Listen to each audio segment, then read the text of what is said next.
क्रूर और नृशंस जैसे शब्दों का इस्तेमाल अकबर के लिए भी किया गया है इस किताब में।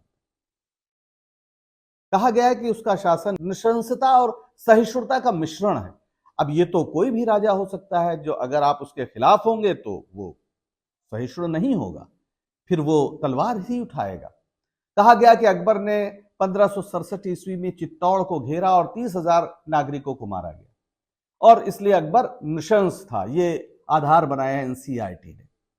लेकिन आप इतिहास देखें तो युद्धों में जो क्रूरता अपनाई जाती थी वो सभी शासक यही करते थे। राजतंत्र हमेशा तलवार की शक्ति से ही स्थापित होता था, चाहे वो अशोक रहे हों, सम्राट अशोक, अशोका द ग्रेट, अपने 100 भाइयों की हत्या की, चंड अशोक कहलाए, और कलिंग के युद्ध में तो 1 लाख लोगों को मारा। पर क्या एनसीईआरटी अपने प्राचीन इतिहास की किताब में अशोक को नृशंस कहेगी?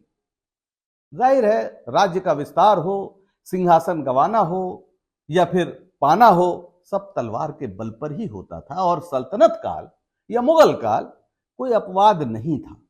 उदाहरण के लिए प्रसिद्ध चोल शासक दक्षिण भारत के राजेंद्र चोल, 1042 ईस्वी का शिलालेख है जिसमें उनकी चालुक्यों पर जीत का वर्णन है, जिसमें बताया गया है कि उन्होंने कोलिपक्कई शहर को पूरी तरह जला दिया और कई जैन मंदिरों को नष्ट कर दिया।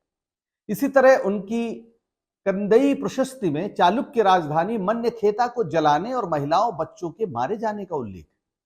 फिर भी एनसीईआरटी की कक्षा 8 की जो किताब है जो इस काल को कवर करती है, वो इन घटनाओं का उल्लेख करते हुए राजेंद्र चोल को नृशंस या क्रूर की उपाधि नहीं देती।